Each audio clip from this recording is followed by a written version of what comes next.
Welcome to all. इस presentation में हम एक बहुत ही बढ़िया न्यूमेरिकल लेके आए हैं आपके लिए। अभी तक हमने जितने भी न्यूमेरिकल्स किए वो क्या थे? सिंगल मूविंग ब्लेड को एनकाउंटर करते थे, सिर्फ सिंगल मूविंग ब्लेड। लेकिन इसमें हम लेके आए हैं कि एक स्टेज में दो रोज ऑफ मूविंग ब्लेड्स हैं, मतलब एक से गुजरा, फिक्स में गया, फिर दूसरे में गया, तो उसका कंबाइंड एनालिसिस अपने को करना है। तो साथ साथ देखते हैं क्या क्या गिवन है। The first stage of a turbine is two row velocity compounded impulse turbine। एक स्टेज है जिसमें दो रो मूविंग टरबाइन है, मूविंग ब्लेड के दो रो हैं, मतलब moving blade one, moving low blade two, दो रोज हैं।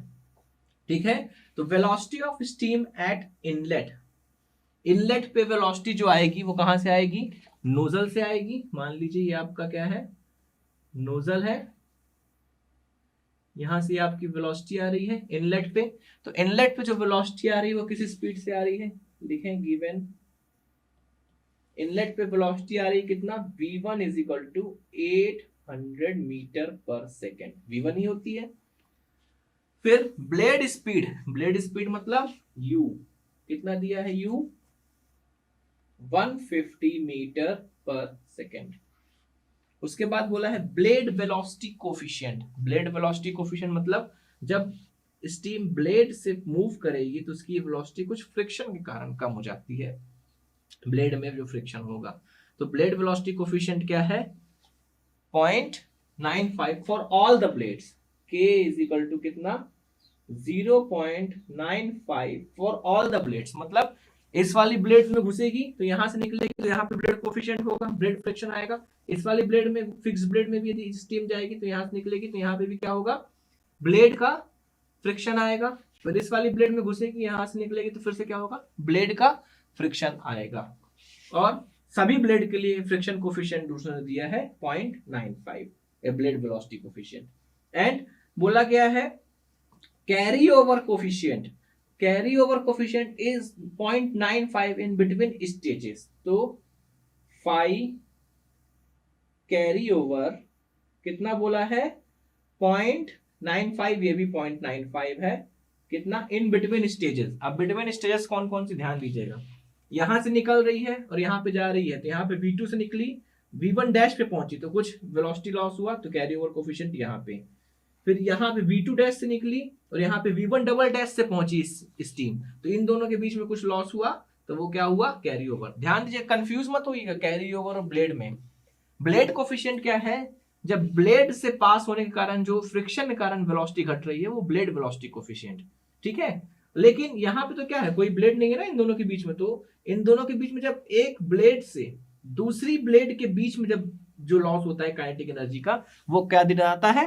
Carry over coefficient. और विद इन द ब्लेड जो फ्रिक्शन कारण काइनेटिक एनर्जी का लॉस होता है वो क्या होता है? Blade velocity coefficient. तो ध्यान दीजिएगा, ब्लेड वेलोसिटी कोफिशिएंट कहाँ कहाँ आएगा?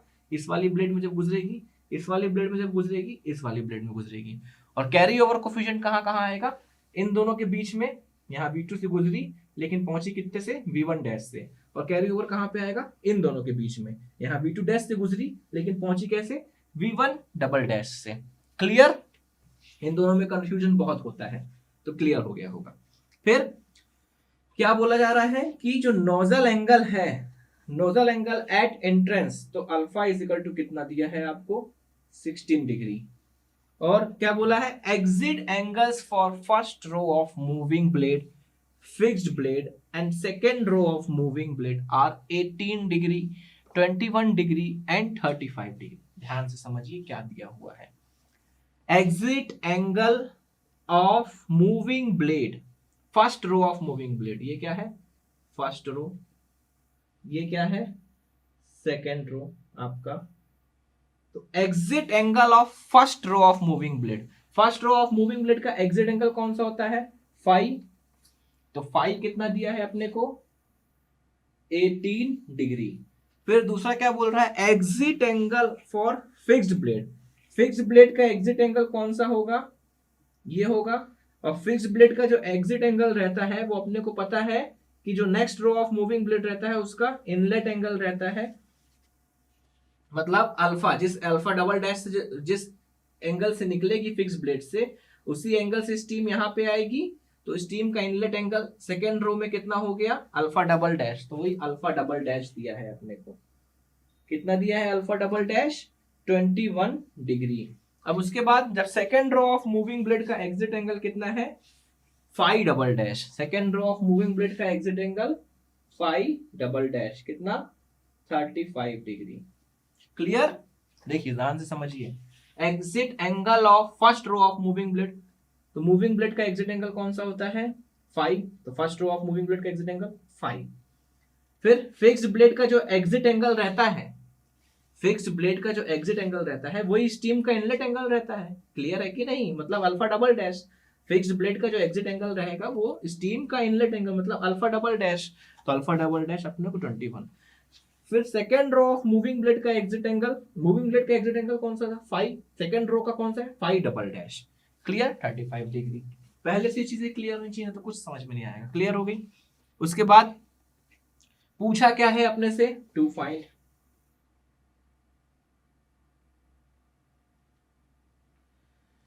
क्या चीज, पहली चीज पूछा है blade inlet angle for each row of moving blade, blade inlet angle for each row of moving blade.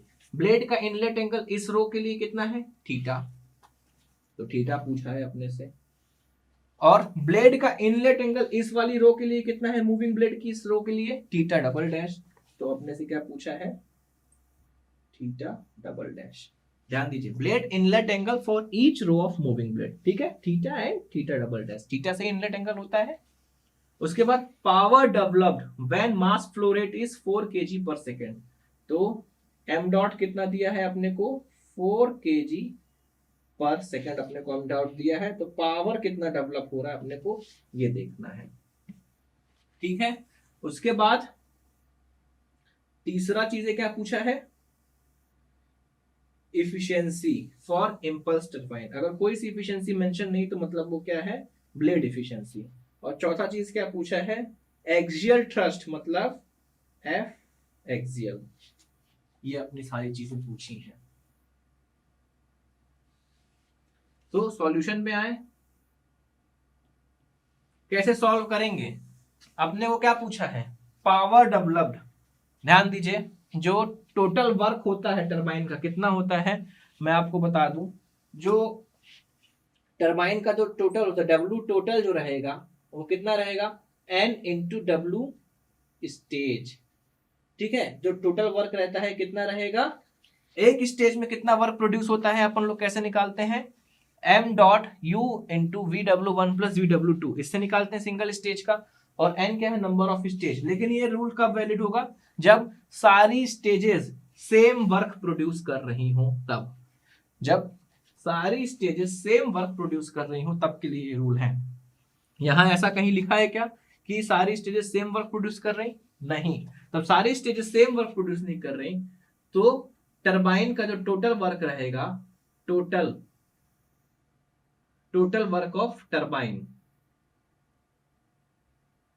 T for turbine, T for total से कंफ्यूजन नहीं होना चाहिए।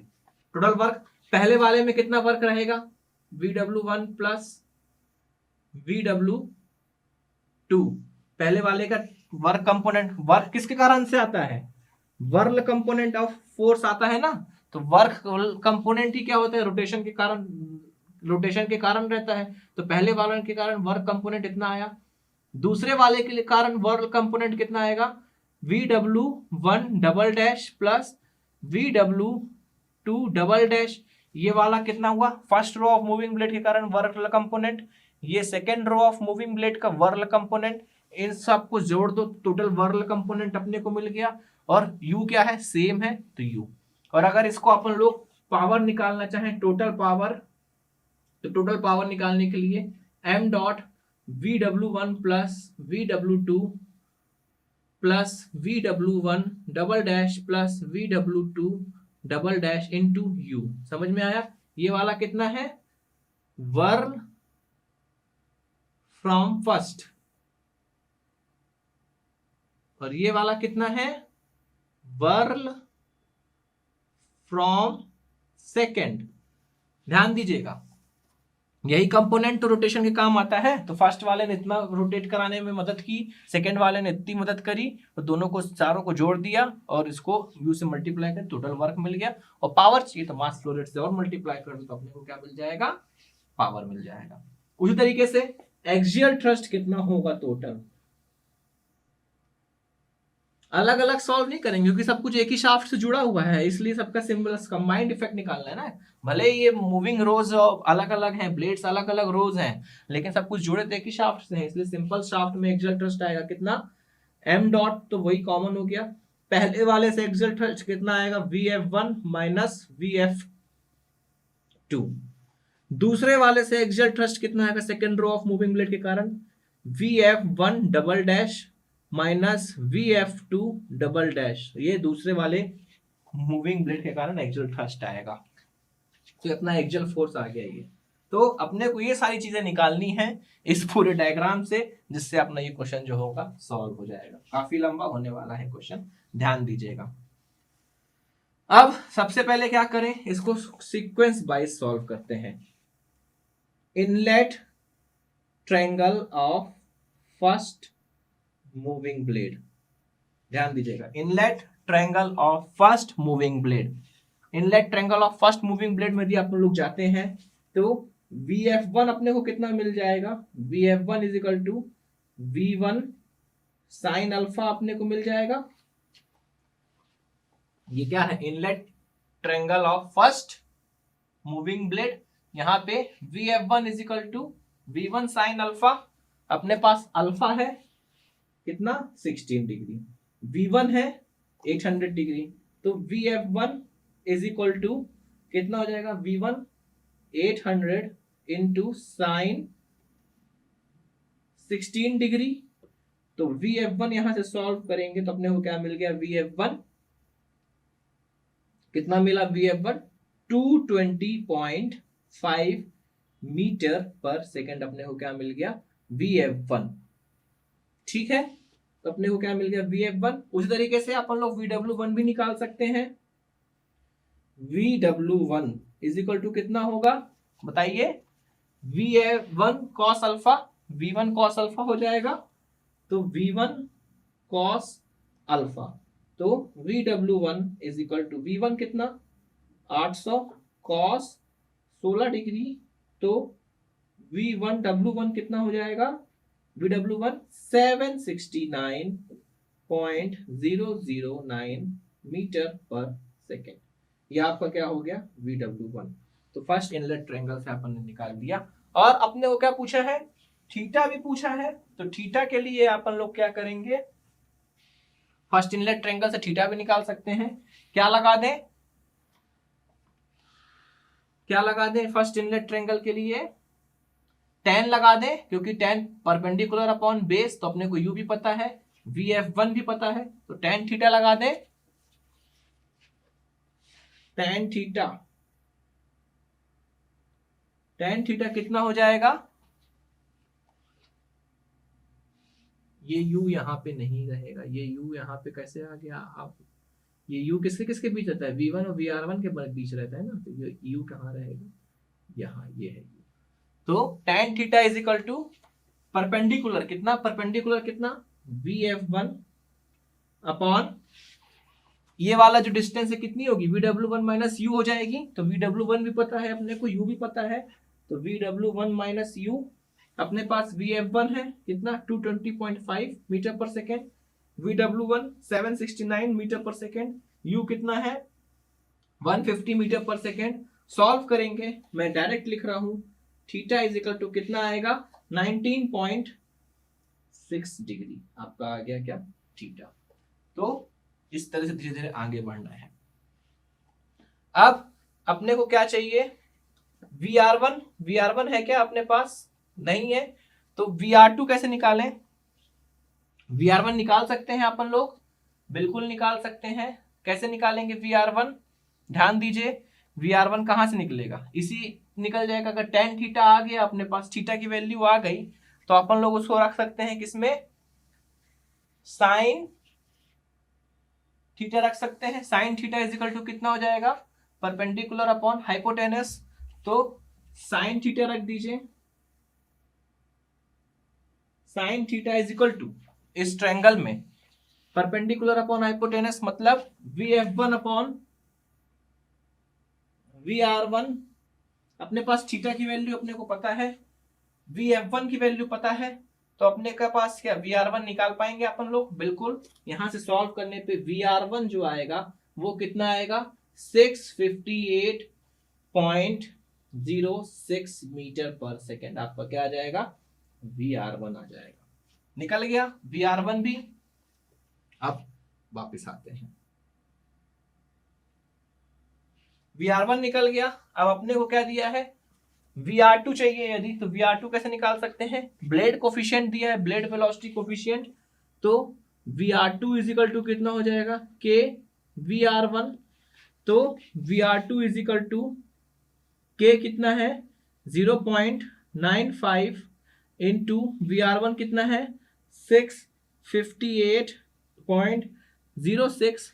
सॉल्व करेंगे तो VR2 अपने पास कितना आ गया 625.1 62.5 नहीं 625.1 मीटर पर सेकेंड आपका क्या आ गया, VR2 आ गया। अब फाई जो है अपने को गिवन है कितना 18 डिग्री, फाई कितना गिवन है 18 डिग्री। तो VF2 अपन लोग निकाल सकते हैं, कैसे कैसे निकालेंगे VF2 कैसे निकालेंगे, VR2 साइन फाई से, साइन फाई लगा दें इस वाले पूरे ट्रायंगल में,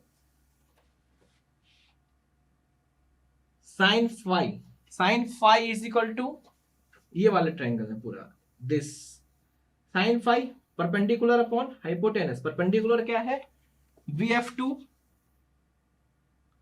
अपॉन हाइपोटेनस VR2, ठीक है। साइन फाई की वैल्यू अपने को क्वेश्चन में गिवन थी कितनी 18 डिग्रीज। VF2 अपने को क्या करना है निकालना है, VR2 कितना है 625.1। यहां से अपन सॉल्व करेंगे तो VF2 अपने को मिलेगा, VF2 इज इक्वल टू कितना मिल गया 625 कितना मिलेगा, सॉल्व करेंगे तो 193.16 मीटर पर सेकेंड अपने को क्या मिल गया VF2 मिल गया। अब अपने को क्या चाहिए, देखिए जो जो अपने को क्वेश्चन में चाहिए ना वो सारी चीजें अपन लोग एक एक करके निकालते जा रहे हैं। अपने को VW1 चाहिए था, निकाल दिया, उसके बाद VF1 और VF2 भी निकाल लिया। अब VW2 के बारी आती है, इनलेट से तो पहले अपन लोग इसी तरह देखेंगे ना, first row of moving blade या वेलोसिटी डायग्राम, इसको इनलेट की जगह velocity triangle of first row of moving blade कर दो, क्योंकि इनलेट और आउटलेट दोनों आ गया इसमें, इनलेट से ये सॉल्व हुआ, अब यहाँ पे आउटलेट शुरू हो गया, तो velocity triangle of first moving blade. तो अब यहां से अपने को क्या चाहिए VW2 भी चाहिए, तो VW2 कितना हो जाएगा इज इक्वल टू, मैं डायरेक्ट लिख रहा हूं VR2 cos phi minus you. कैसे आया, cos फाई लगा दो इस वाले पे, इस वाले पे cos फाई लगा दो, तो base VW2 plus U upon hypotenuse VR2, तो VR2 cos phi minus you अपना क्या हो जाएगा VW2। सॉल्व कर दीजिए, फाई की वैल्यू अपने को पता है, VR2 की वैल्यू भी अपने को पता है, और U की वैल्यू भी अपने को पता है। U कितना 150, VR2 कितना कहाँ गया VR2 625.1 cos 18 माइनस 150 करेंगे तो VW2 अपना कितना आ गया, सॉल्व कर दिएगा आप, मैं डायरेक्ट लिख रहा हूं 440.3 मीटर पर सेकेंड अपना क्या आ गया VW2 आ गया। तो first row of moving blades के वेलोसिटी डायग्राम से अपन लोग जो जो चीज निकाल सकते थे निकाल दिए। अपने पास ये आ गया, ये आ गया, ये आ गया, ये आ गया, और अपने क्या निकाल लिया थीटा निकाल लिया, ठीक है। अब अपने को कहां चलना है, second row of moving blade के ऊपर चलना है। पहले बीटा निकाल लें इसमें से, और यदि बीटा निकालना चाहें तो बीटा कितना है, कैसे निकालेंगे, tan बीटा,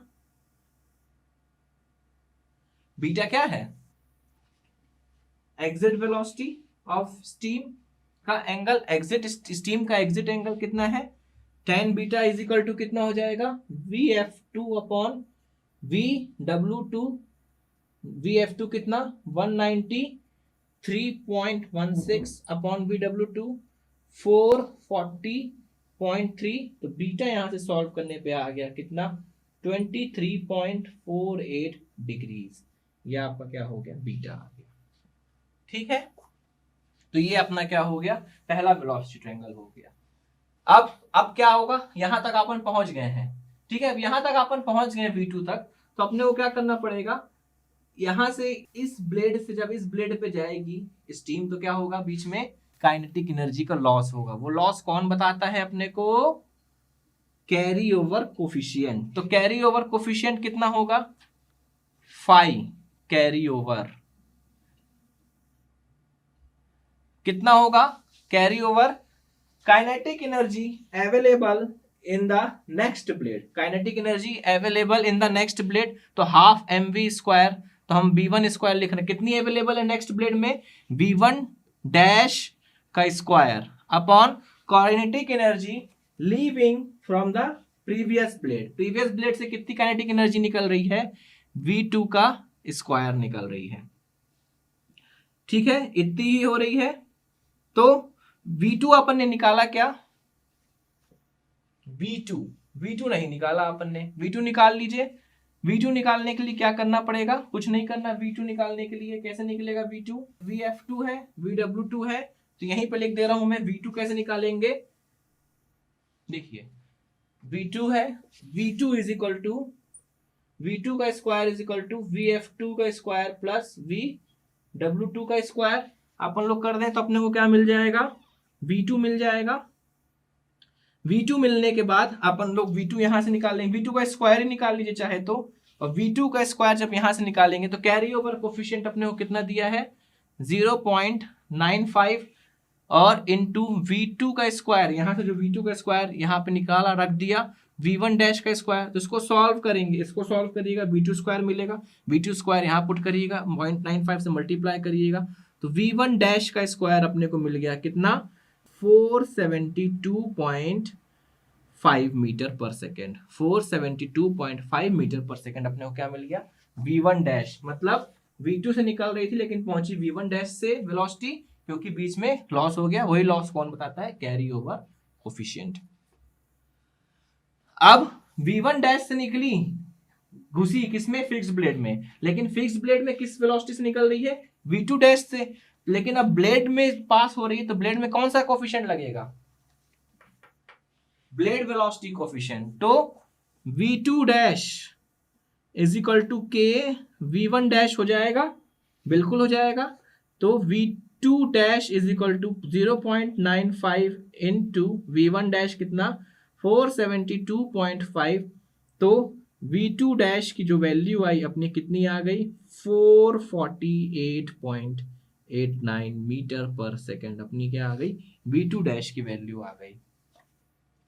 अब V2 डैश से घुस गए अपन लोग, V2 डैश से घुस गए, तो V2 डैश से क्या हुई, स्टीम फिक्स्ड ब्लेड को छोड़ी। अब V2 डैश से फिक्स्ड ब्लेड को छोड़ी तो अगली सेट ऑफ मूविंग ब्लेड में जब जाएगी तो किस वेलोसिटी से जाएगी, V1 डबल डैश से, तो V1 डबल डैश क्या हो जाएगा, फिर से कैरी ओवर कोफिशिएंट आएगा, तो फाई कैरी ओवर, फिर से फाई कैरी ओवर कितना होगा, इस अगली ब्लेड पे कितनी वेलोसिटी अवेलेबल है अपने पास, V1 डबल डैश का स्क्वायर अपॉन किस वेलोसिटी से निकली थी प्रीवियस ब्लेड से, V2 डैश का स्क्वायर। अब इसको रख देंगे तो अपने को क्या मिल जाएगा, V2 डैश स्क्वायर अपने को पता है, V1 double dash square upon लोग निकाल लेंगे, क्यों, क्योंकि फाई कैरी ओवर कितना दिया है अपने को 0.95 इनटू V2 डैश का स्क्वायर दैट इज 448.89 का स्क्वायर, सॉल्व करने पे मिलेगा अपने को V1 डबल डैश का स्क्वायर, सॉल्व करेंगे तो V1 डबल डैश अपने को मिल जाएगा 437.52 मीटर पर सेकेंड। देखिए डिक्रीज हो रही है ना वेलोसिटी, V2 डैश से गई थी कितनी 448 से, लेकिन पहुंची कितनी 437, थोड़ा थोड़ा डिक्रीमेंट जो हो रहा है हर जगह हो रहा है। अब अल्फा डबल डैश अपने को पता है जो फिक्स प्लेट से जो स्टीम एग्जिट करेगी वो स्टीम का अगले रो के लिए इनलेट एंगल हो जाएगा। तो अल्फा डबल डैश क्या है अपने पास 21 डिग्री अपने को बताया गया है क्वेश्चन में। तो अब अपन लोग आ जाते हैं कहां पे, यहां से अपन लोग शुरू करते हैं क्या, velocity triangle, velocity diagram of second moving blade. अब सेकेंड मूविंग ब्लेड का वेलोसिटी डायग्राम यहां से अपन लोग शुरू कर रहे हैं। ठीक है, फर्स्ट का काम हो गया, बीच में कैरी ओवर आया, फिर यहाँ पे ब्लेड वेलोसिटी कोफिशिएंट आया, फिर कैरी ओवर आया, अब सेकेंड वेलोसिटी ट्रायंगल में अपन लोग एंटर कर रहे हैं। तो सेकेंड वेलोसिटी ट्रायंगल में एंटर करेंगे, VF1 डबल डैश कितना हो जाएगा, वापस वही चीजें निकालने, VF1 double dash is equal to कितना, V1 double dash sine alpha double dash हो जाएगा, वही V1 double dash sine alpha double dash into V1 double dash. तो VF1 double dash V1 double dash कितना था 437.52 into sine alpha double dash 21 degree.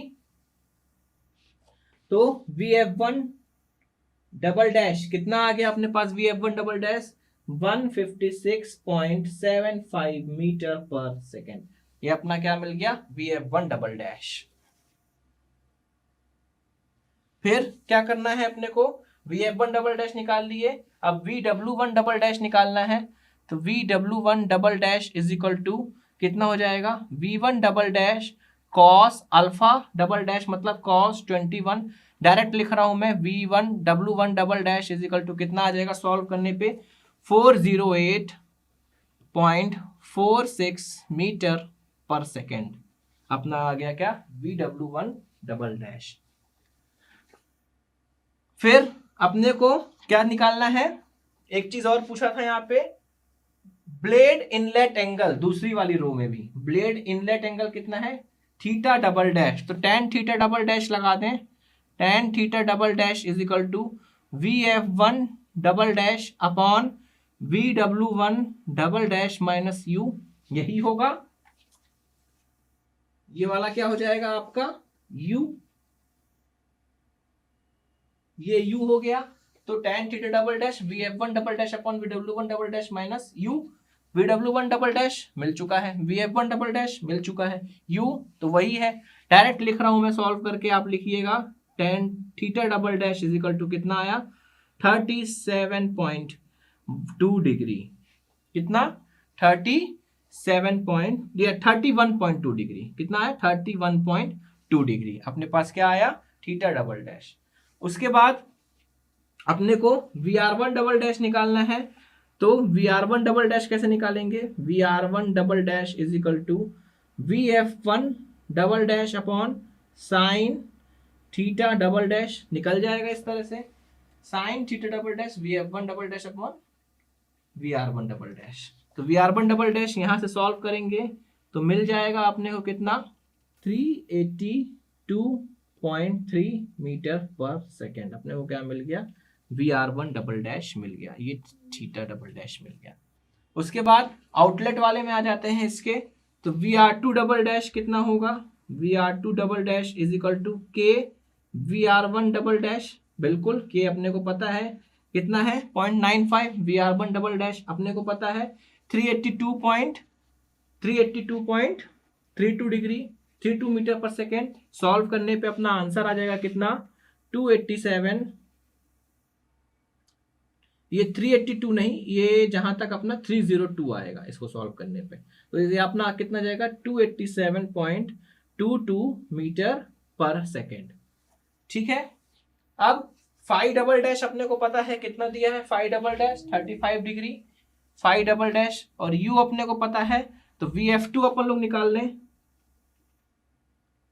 VF2 double dash is equal to VR2 double dash sine phi double dash, sine phi double dash कितना 35 degree, VR2 double dash कितना 287.22 degree. Solve करने पे VF2 double dash अपने को मिलेगा 164.7 metre पर second, अपने को क्या मिल गया, VF2 डबल डैश मिल गया। फिर VW2 डबल डैश निकालना है अपने को, क्योंकि उसको फॉर्मूले में रखना है, VW2 double dash VR2 double dash cos phi double dash minus U, यही निकलेगा। VW2 double dash cos phi double dash कितना हो जाएगा, VW2 double dash plus U upon में VR2 डबल डैश। सॉल्व करेंगे, अपने पास VR2 डबल डैश कितना है 287.22, कॉस फाई डबल डैश मतलब 35, यू कितना है 150। सॉल्व करने पे अपने को VW2 double dash is equal to कितना मिलेगा 85.26 मीटर पर सेकेंड। ठीक है, अब एक चीज और बची, 10 बीटा डबल डैश पूछा नहीं है लेकिन निकाल देते हैं, क्या जा रहा है निकालने में। 10 बीटा डबल डैश कितना VF2 double dash upon VW2 double dash. Solve करेंगे, VF2 डबल डैश कितना 164.7, VW2 double dash is equal to कितना 85 पॉइंट। सॉल्व करेंगे तो beta double dash is equal to कितना आ जाएगा 62.3 डिग्री। अब अपने को क्या निकालना है, सारे जो चीज अपने सारे कैलकुलेशन हो चुके हैं, अब अपने को एक एक करके सारी चीजें निकालनी है। सारी चीजें अपन ने कैलकुलेट कर ली, अब एक एक करके अपने को क्या करना है, जो जो चीजें पूछी गई हैं निकालते हैं। ये चीज तो अपनी हो गई, ये अपने थीटा और थीटा डबल डैश निकाल दिया अपन ने। थीटा कितना निकाला, थीटा आया 19.6 और थीटा डबल डैश 31.2 आया। अब पावर में आते हैं, पावर कितनी चाहिए, कितनी चाहिए से क्या मतलब है, पावर कितनी निकल रही है। P इज इक्वल टू कितना, हमने फॉर्मूला बताया था आपको m डॉट, इस फॉर्मूले में अपने पास VW1 आ चुका है, VW2 पहले आ चुका था, VW1 डबल डैश यहाँ पे आया कितना 408, लिख लेते हैं कितना है m 4 kg पर second. VW1 double dash VW1 769 plus VW2 440.3 plus VW1 double dash 408.46 plus VW2 double dash 85.26 bracket close, multiply क्या होगा u कितना है 150। तो इसको सॉल्व करेंगे तो अपने पास आंसर आएगा कितना, मैं डायरेक्ट लिख रहा हूं 1000 से डिवाइड करके 102.2 किलोवाट। कितना आया 102.2 किलोवाट।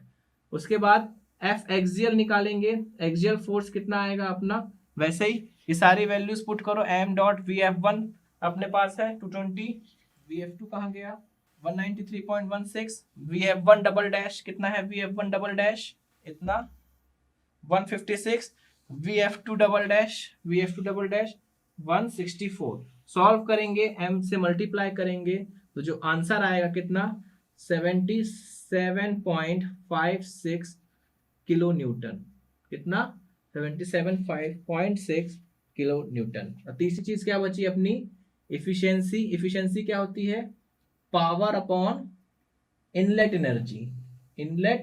एनर्जी। तो पावर कितना आया अपने पास 102.2 into 10⁻³ upon m dot inlet energy कितनी है m dot into V1 square upon 2, यही तो एनर्जी दे रहे हैं अपन लोग। इसको सॉल्व करने पे इफिशिएंसी अपनी कितनी आएगी 79.84%, ये आपकी इफिशिएंसी है। तो हमने देखा कि मल्टी स्टेज टरबाइन या मल्टी मूविंग ब्लेड के रोज यदि आ जाए तो उसके न्यूमेरिकल कैसे सॉल्व कर सकते हैं। आपने एक एक चीज करके सिंगल उसको सॉल्व करना है। पावर निकाली आपने, पावर में ये करेक्शन है थोड़ा सा, ये 1022 रहेगा, 102 पॉइंट नहीं 1022 किलोवाट, यहाँ पे भी 1022। तो इसको सॉल्व करने पे जो अपने को एफिशिएंसी मिलेगी 79.84%। सो आई होप ये न्यूमेरिकल आपको समझ में आया होगा। आप आगे के क्वेश्चन मल्टी रोज के या मल्टीपल स्टेजेस के कर पाएंगे। Thanks for paying your attention.